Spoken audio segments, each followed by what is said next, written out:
Hello everyone, welcome back to our channel AppleWiz. In today's video, we're going to see how you can disable restricted mode in iPhone. Well, it is a very easy and simple process, so let's dive right into it. So the first thing that you want to do is simply open your settings application on your phone.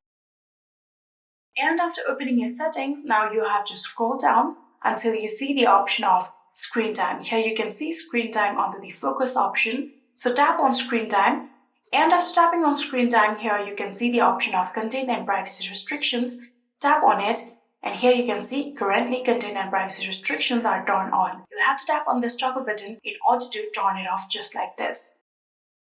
Here you can see now the content and privacy restrictions has been turned off. So if you have set any kind of password for your screen time, there will be the requirement of your password in order to turn off this content and privacy restrictions. So make sure to enter that password and you will be able to turn off content and privacy restrictions. And yeah, that is it. This is how you can disable restricted mode on iPhone. I hope this video was helpful to you guys. If it was, please do not forget to hit that subscribe button and like our video. Thank you so much for watching. See you in the next.